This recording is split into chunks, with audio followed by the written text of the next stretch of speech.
it is and you're able to let me know, comment down below. This is April's live cooking class. Tonight we're going to be making Better Than Golden Arches casserole. It is one of the delicious recipes inside my cookbook. If you guys don't have this yet, it's only $18.99 and the link is down below. Check it out. All you do is click and pay with your form of payment and I ship it right to you. So this is Better Than Golden Arches casserole. We're also going because that's what goes on this, which is super, super good. So basically this is a remake from Leanne at the Mennonite Farmhouse here on YouTube. And I remade it so it was healthy. And so anyway, this is going to be a really fun meal to make. It's one of our favorites. So we're going to get started. You guys haven't missed much. I just started getting all the ingredients all rounded up here.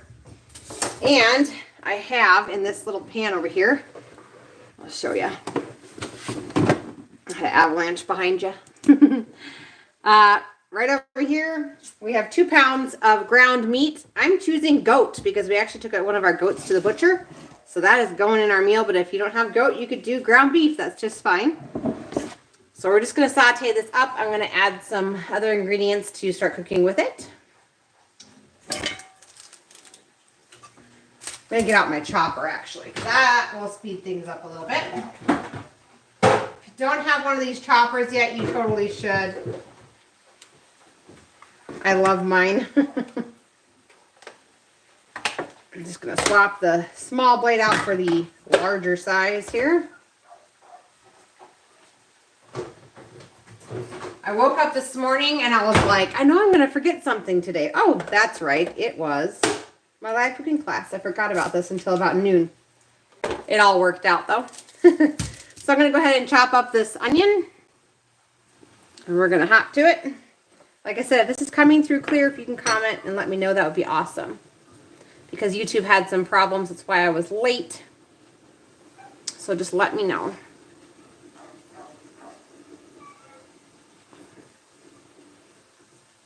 Okay.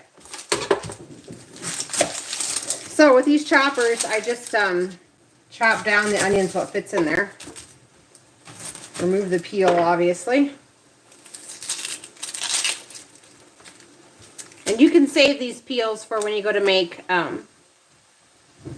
hey Jackie, when you go to make like a bone broth or a meat broth, meat stock.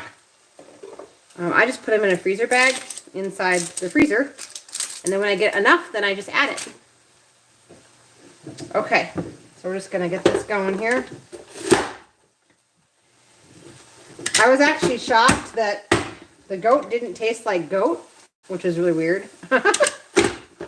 It's a texture somewhere between ground beef and ground pork, because ground pork's kind of softer. In order to grind up the meat, I had to partially freeze it, actually, which was unique, because usually I only have to do that with like liver, organ meat. So that was kind of a new experience.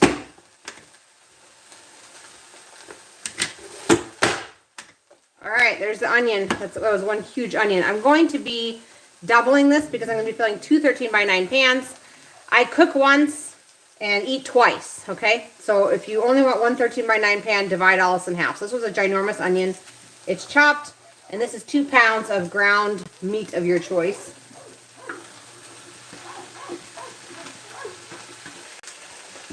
Okay, let me... It's kind of fun having something that you like grew on your own farm that you're actually cooking and consuming for your family.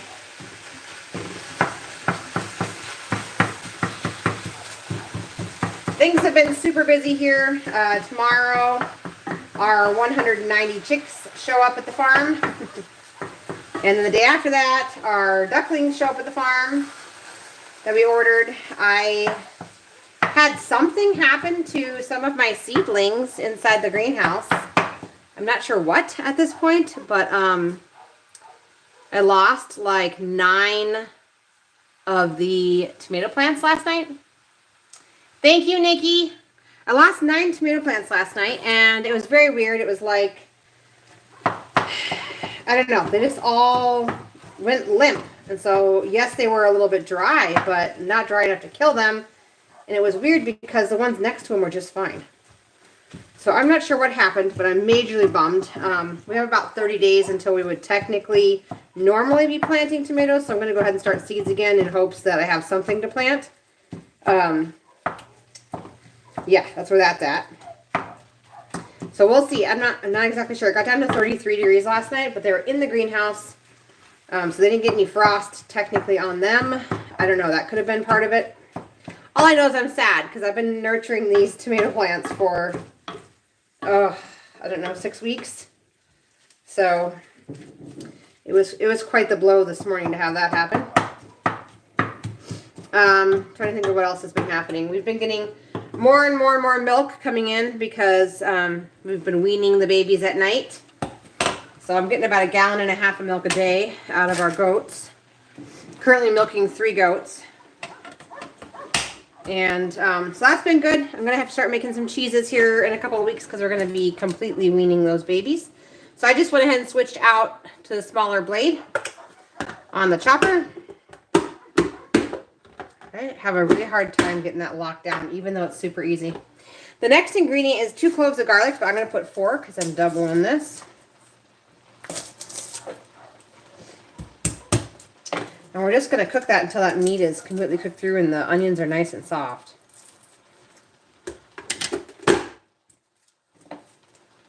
This chopper, I need to get a second one because I feel like I use it for almost every meal and it's always dirty. But I love it so much. I've had it for several months now and haven't had any of the blades break, any of the plastic break. Doing so well, and like I said, I'm using it at least 2 times a day, sometimes 3. Okay. So again, that was 4 garlic cloves. I'm doubling the recipe though. Okay, we're gonna let that saute. And we are gonna get started on the actual base that goes in the bottom of these 13x9 pans. So I'm gonna slide you this way. And we're going to go ahead and grease up the 2 13x9 pans. And I'm going to use lard, but you could use any semi-solid that you'd like. So lard, tallow, duck fat, goose fat, coconut oil, butter. Those are all amazing semi-solids at room temperature, and they're healthy fats to cook with. I'm just going to coat that one. On to the next one here. The chickens have started laying, which has been really, really good. They started into their spring laying. Nice to have eggs again. Although I think the kids might be sick of me making everything with eggs, but 'tis the season, right? Okay, so those are both greased. I'm just going to stir this again.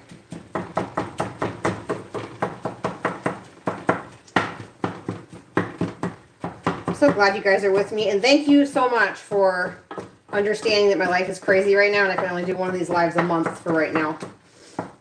Things are just, I'm just stressed on a lot of different levels, and so I would like to look forward to our time together. So this worked out really, really well. Except for next month, I'm going to write on the calendar. All right, this is almost cooked actually. It is cooking up fast. Okay, so now we're going to make the stuff that goes in the base around the meat. So we need to make up a mixture of eggs and mayonnaise and milk, which should be super easy. So, back you guys up again.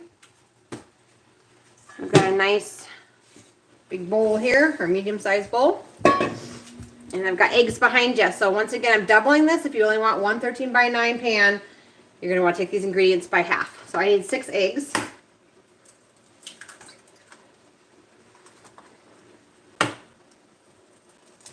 This one comes together pretty quickly. And I should be preheating my oven to 350 degrees. Let me do that real quick. Here it goes.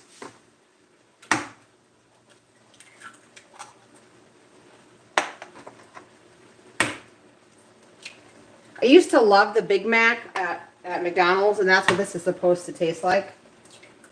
I haven't had one in probably 25 years. But I think it tastes pretty darn close to what I remember. All right, there's the 6 eggs.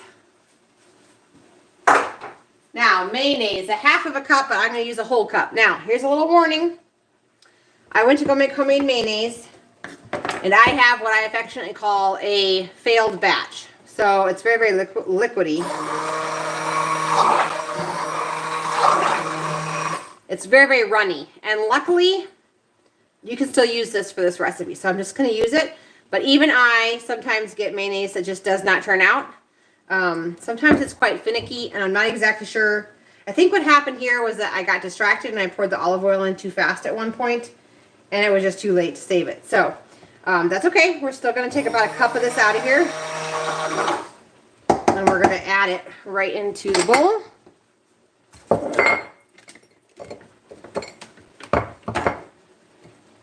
I'm just going to eyeball it.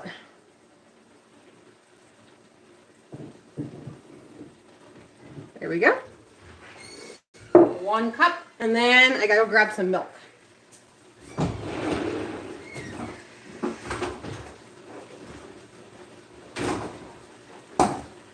I love farm fresh milk. Oh, so nice having it back again and being able to give it to the kids when they ask for a glass and like not having to worry.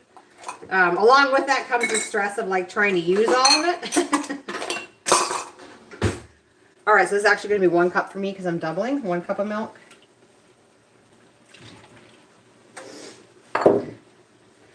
Each season, every year, comes with different stresses, I think.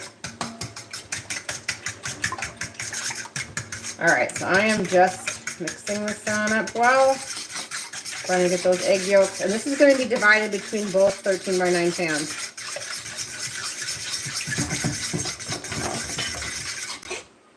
Okay. I'm going to go ahead and add these to this little mixture to the 13 by 9 pans. I'm going to eyeball it, hoping to get pretty close to half.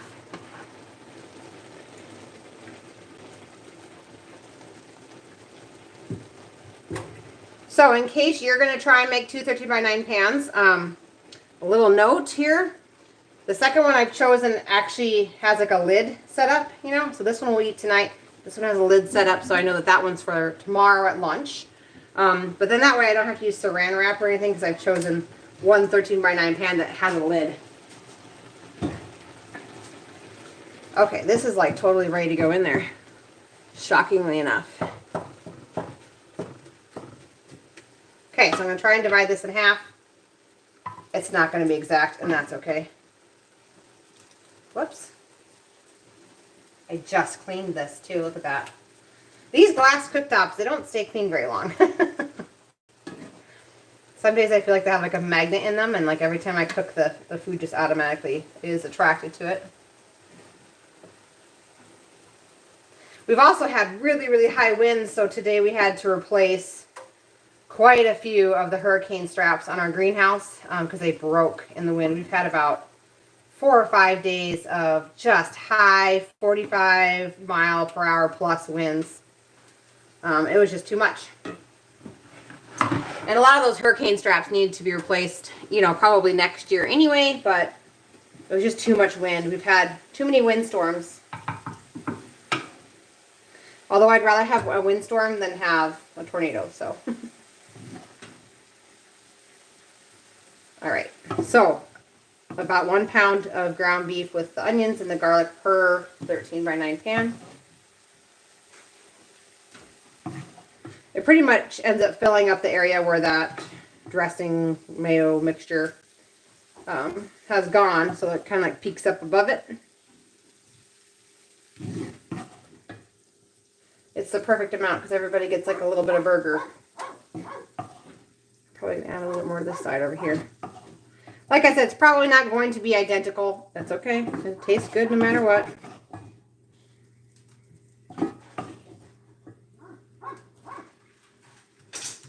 Bree, can you go and deal with Dakota? Please, thank you. Okay.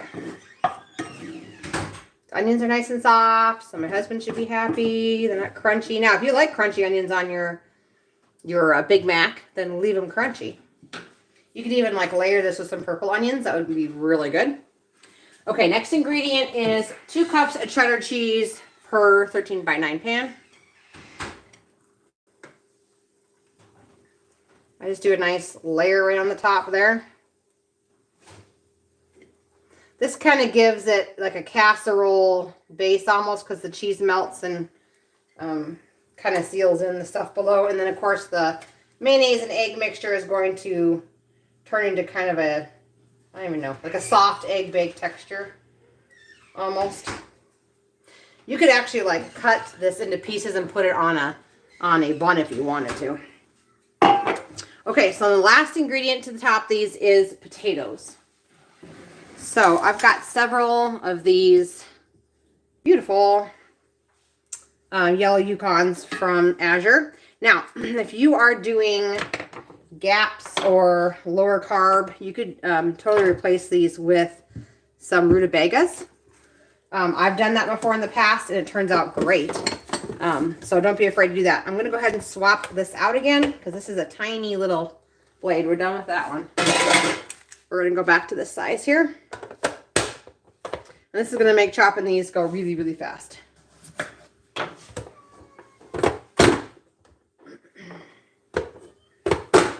Just gets done. Trying to think of what else has happened. We put a new fence around our garden. We just kind of added to the old one because the chickens keep getting in there. It's driving me nuts. All I have in there right now is garlic. But we're soon to have onions and carrots and all sorts of things, lettuce, and I can't afford for the chickens to be getting in there all the time. And so last year I just kind of put up with it. And the year before it, I actually needed them to get into the garden because I had so many grasshoppers. But I'm hoping for better conditions this year. And really, if I needed them in there, I could always let them in. The uninvited thing is where I draw the line. Okay, so let's see if that'll fit. Yep.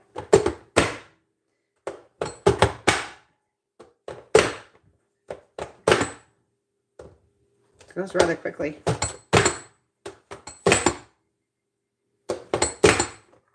And again, if you need the name of the chopper, that's the name of the chopper. Amazon has it. Okay, so now I'm going to take these little like potato cubes. You could make French fries if you want to. These bake faster in a cube size. So I'm just going to take these and I'm just going to separate them. The recipe says about 2 pounds of potatoes per 13x9. And that's a good amount. It just depends on how many potatoes you want on your actual dish here. Okay, I'm going to move and put these ones on this other one over here. There we go. And then I got to chop up some more. So I'm going to slide you guys again. There we go. All right. So it's kind of like a burger and French fries together. I've had people over before, and when they see this dish, they're like, oh, that's going to be kind of weird. And then they taste it, and they're like, oh, that is so good. It's very, very, very good. Just taking off the eyes on that potato there. They're starting to grow eyes. We bought them with Azure last month, which was about 2 weeks ago, but it's that time. It's time for those potatoes to start growing. All right, once again, I'm just going to chop these really fast. The oven is almost preheated to 350 degrees.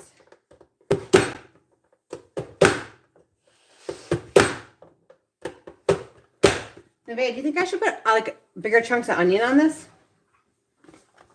Since we like onion, I mean, maybe don't do it in Dad's portion or something. What do you think? Where's the onion?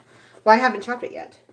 I mean, there's already cooked onion in there. I'm just thinking about like on a, or we could add raw onion after it gets done baking. What do you think?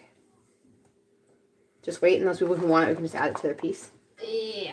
Yeah, okay. All right, so I'm just filling in the blank here using the rest of the potatoes. And like I said, you could always do rutabagas. I mean, it doesn't taste like a potato, but it's actually a really good alternative.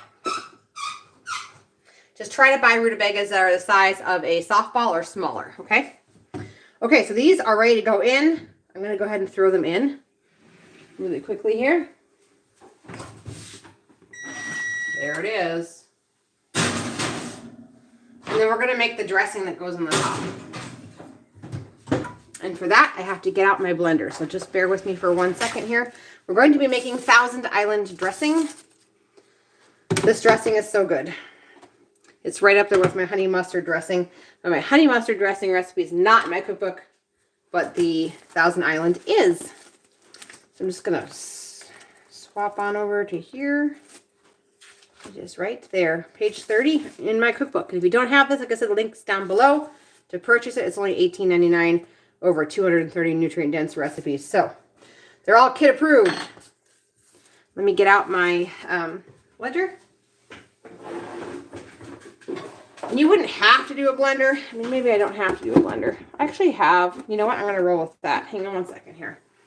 I'm going to save my blender. If I do a double batch, I do it to the blender. I can just use my immersion blender, though, in this case. So I have some extra runny mayonnaise. Okay, it's okay. If it's not runny, that's okay, too. You can use non-runny. It's just mine happens to be runny today because it's magical. So this is about a cup of mayonnaise. And we're going to be adding about 2/3 of a cup of ketchup. This is homemade ketchup. You pick out your store-bought brand if that's what you like.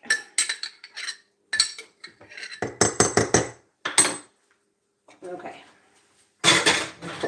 I'm just going to give that a little pulse here real quick.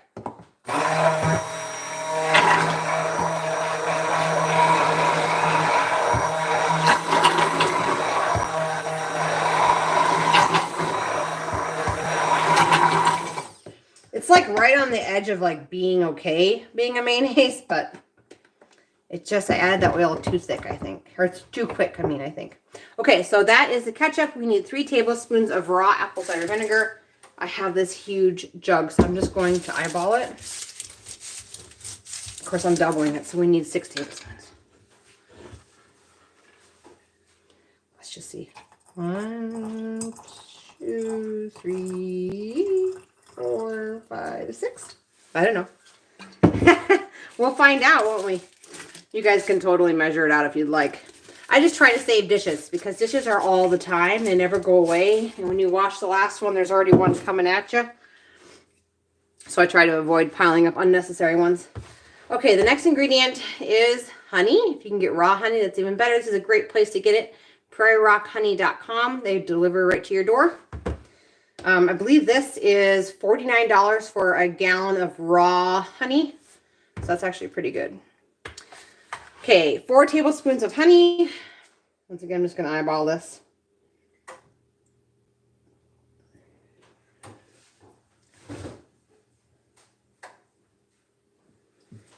There we go. 1 teaspoon, actually 2 teaspoons, I'm doubling it. 2 teaspoons of onion powder. So I don't have onion powder, but I have these onion flakes. So I'm just going to add those.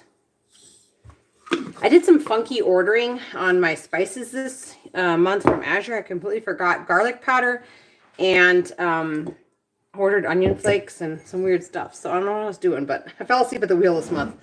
All right, 1/2 teaspoon of healthy salt. So we want colored salt, pink Himalayan salt, Celtic sea salt. The reason why, just in case you don't know, is because the color in the salt are minerals, okay? And so white table salt is salt that they have sold you after they took all the valuable minerals out of it. And that's why our bodies have a hard time with it. This is the way it comes out of the earth, and this is the way we should be eating it. Because white salt is actually processed food. Okay, the very, very last ingredient in this is 1/2 teaspoon of ground pepper, but I'm feeding this to kids, and my kids don't like pepper. So I'm going to skip it, but you can add the 1/2 teaspoon if you'd like. See if I can do this without overflowing. Look at that. Didn't have to even dirty my blender. It's perfect. All right. So that is Thousand Island dressing. That's how easy it is to make it. In my cookbook, I also have recipes for like coleslaw dressing, Italian dressing, creamy Italian dressing, taco salad dressing, all sorts of dressings. So anyway, that's what it looks like there on the inside. I'm just going to leave it in this jar, and that's how we will put it over top of the main ingredient that's baking right now. I'm going to go ahead and rinse this off so it doesn't get really, really messy in here. And then we'll do the last step. Whoa, I'm going to take the whole block with me.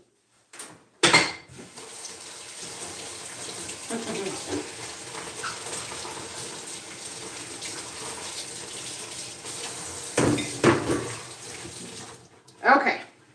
Those immersion blenders are much easier to clean when they are just freshly dirtied. Because always that stuff just gets underneath that blade and you cannot get it out. Okay. Last thing we need to do, I'm going to switch to a bigger cutting board. You'll see why in just one second here.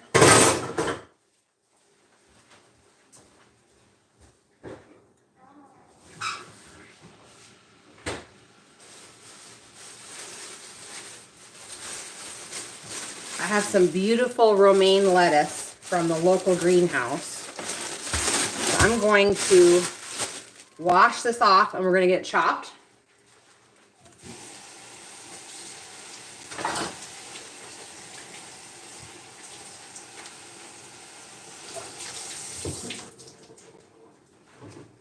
Okay.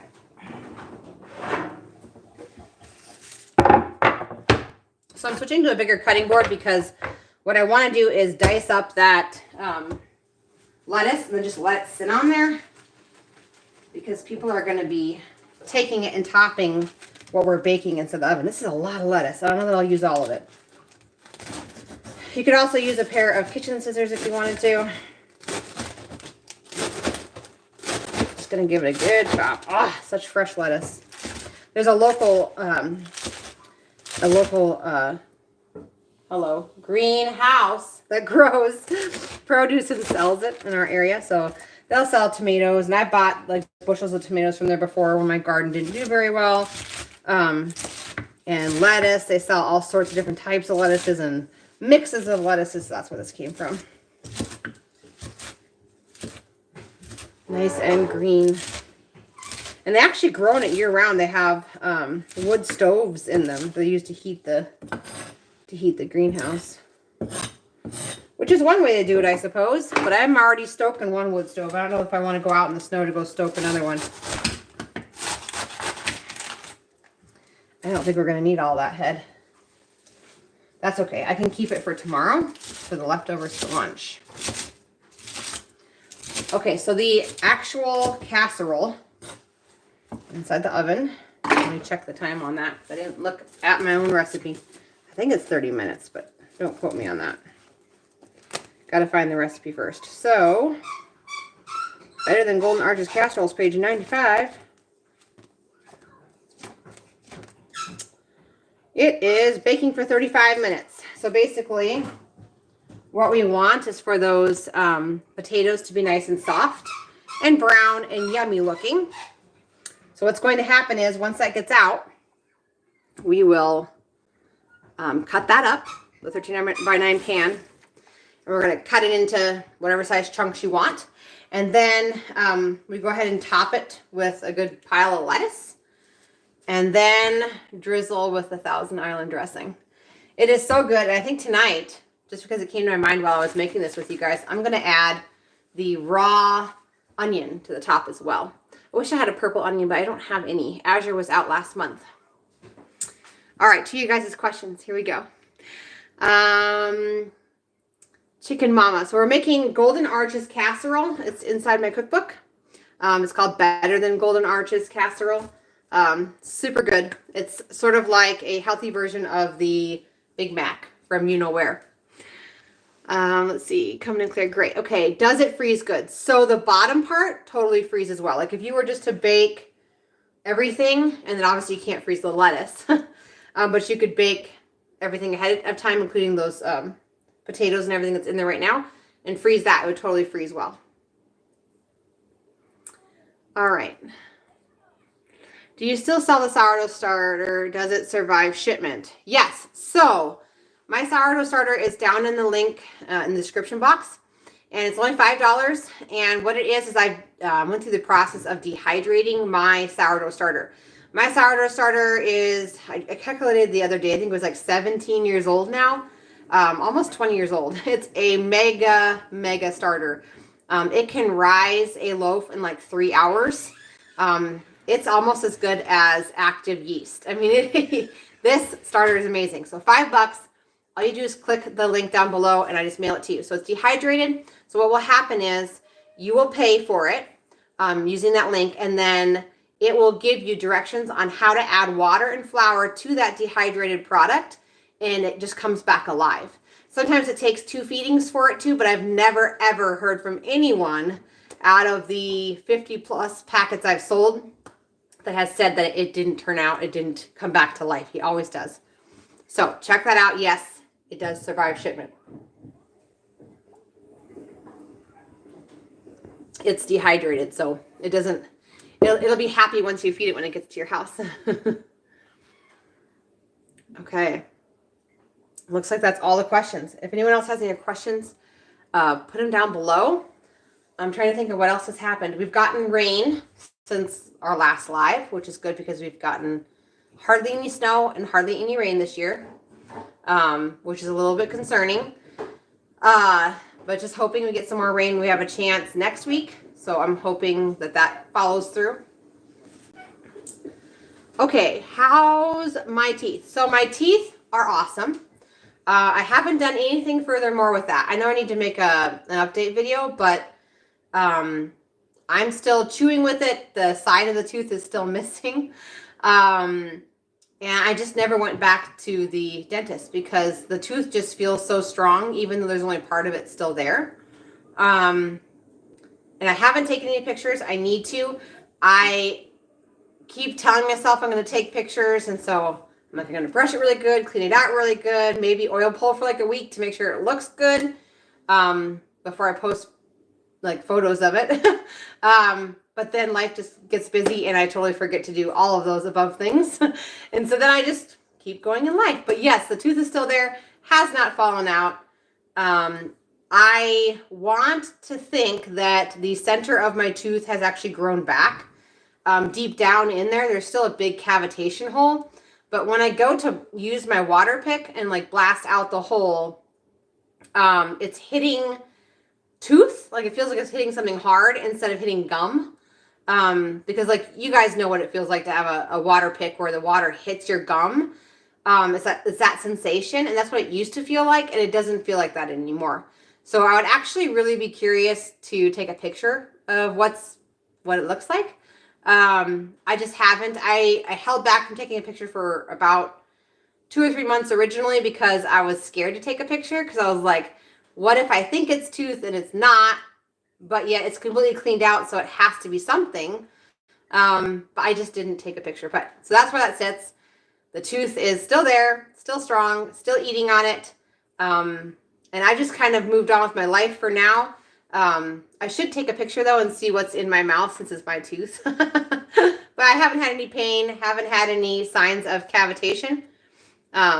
So Nikki says, thank you. I'll definitely be ordering soon. Thank you, Nikki, for your support. Okay, so back to eating normal. So yes, I'm back to eating normal. I mean, not normal. What do you mean by normal now? So I'm back to eating the Weston A. Price, Nourishing Traditions, clean food eating, cooking from scratch diet. So occasionally I'll have sourdough. My body doesn't really love sourdough. It would rather have sprouted, and everyone else does fine with sourdough. And so I don't have that as often, maybe, I mean, as the rest of the world eats bread and stuff. But like potatoes, I'm back to eating potatoes. But you know, we don't eat that every day either. I'm trying to think like, we just don't do sugar in this house. We just do honey and maple syrup, that form of sugar. So I think that if I were to not follow what I've just described for 2 or 3 months, I think that it would start to have pain within the tooth again and be achy. But because we're just eating clean food and limiting, not properly prepared grains, limiting eating out. We don't eat out much. We live pretty isolated. And so like we're lucky if we eat out like once a month.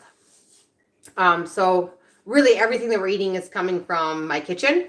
And so I guess what I'm trying to say is like if we ate out once a week and I was eating greens that weren't properly prepared and I was eating sugar and eating a ton of potatoes or a ton of pasta, oh my tooth would be so angry.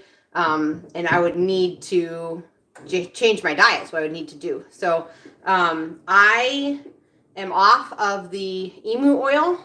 My body wasn't wanting the emu oil anymore or needing it after I had the baby. And so I just think there was an extra demand while I was pregnant. Because for those of you guys who have been following my cavity journey, the filling in my tooth completely fell out while I was pregnant. So it was one of those deals where a lot of dentists didn't want to remove the remaining chunk of amalgam filling that was in that tooth because I was pregnant. And so they don't want that to get into the bloodstream. But also just x-rays and the whole dental procedure was pretty extensive if I was going to do it. And so I was trying to get that tooth to hold together and be strong and regrow or whatever it was going to do while I was pregnant. So I was taking the emu oil, and I still strongly recommend that. That was one of the best purchases of my money that I could have done to strengthen that tooth. And it's so much stronger today. I still won't, I sure could bite down on raw carrot without a problem.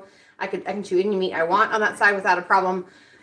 The only thing I don't like is when I do bite down on things like carrots, the tooth is fine, but then that hole gets filled with a chunk of carrot, and it's actually really, really hard to get a chunk of carrot out of a cavitation hole in your tooth.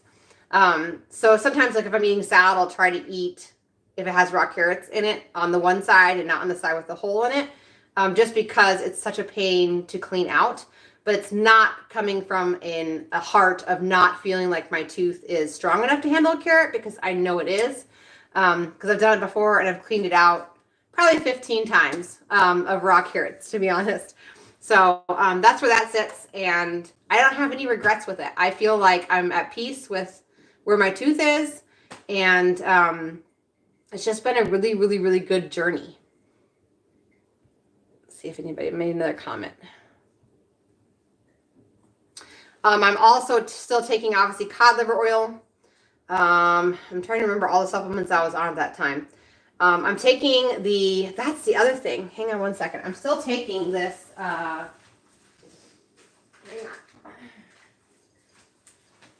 still taking this stuff. If you guys haven't bought any of this, you really should.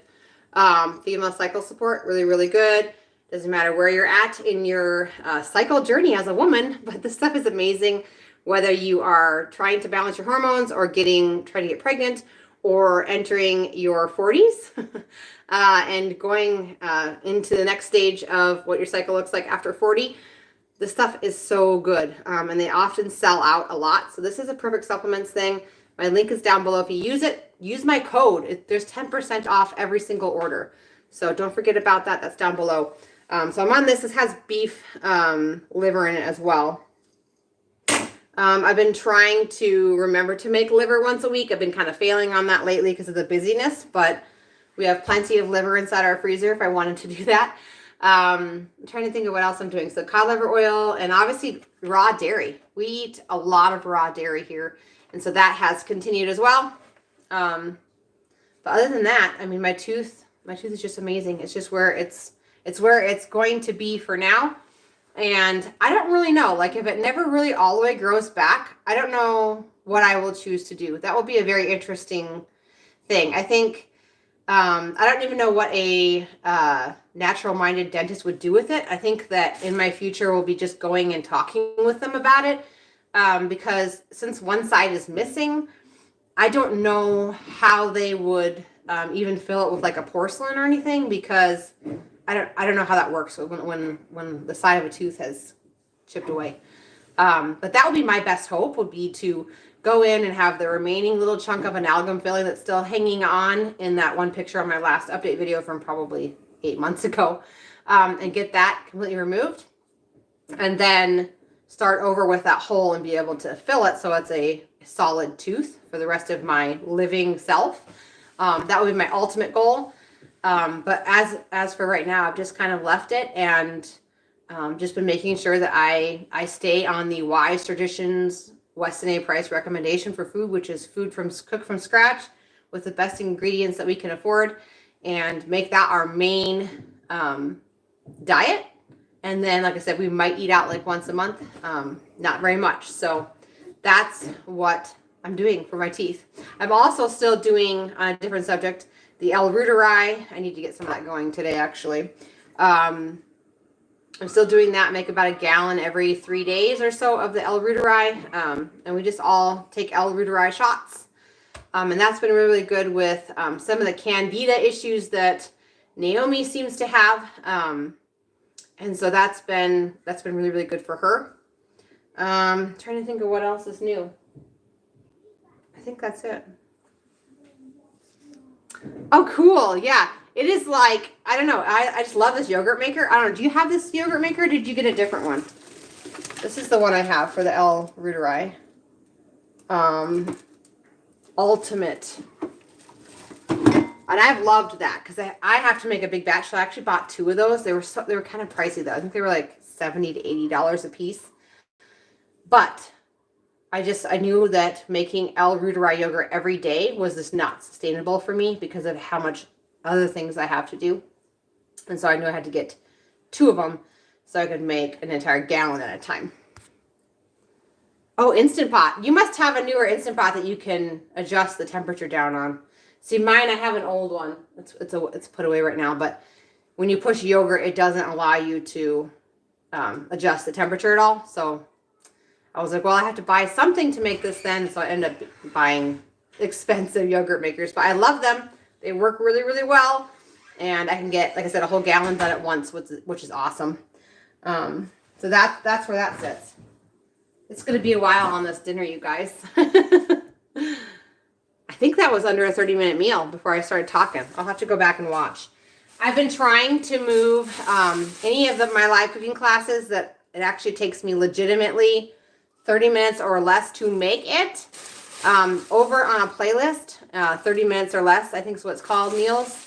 And so if you are a working mom or short on time, there's an entire playlist on the channel of meals that legitimately 30 minutes from start to finish, not a 30-minute meal that's been edited, but actually 30 minutes of cooking. So if you're interested in that, go check it out. I'll check on this one to see if it came in under 30 minutes. I mean, we're only at 42 minutes and 43 seconds, so I'm going to say it probably was a 30-minute meal. So if it is, I will move it over there for that to be part of the list. But other than that, if you guys have not purchased the cookbook, the link's down below. And like I said before, I have sourdough starter down there, $5. Dairy kefir grains, $5. Instant download meal plans for $7. I don't know what else I have down there. There's just random links with coupon codes before you buy anything, holistic, natural, etc. Like I have a link for Mountain Rose Herbs. I have Perfect Supplements. If you are into a free choice mineral buffet bar for your livestock, goats, sheep, cows, etc., that's all down below with my code. It's free for you guys to use, and you guys get like 10% off every order. So check them out. They're down in the link description box down below. And that's all I got, you guys. Thanks for joining me. This has been really, really awesome. And I'll post some more videos, and I will schedule the next live. So you guys have a great night. Thank you.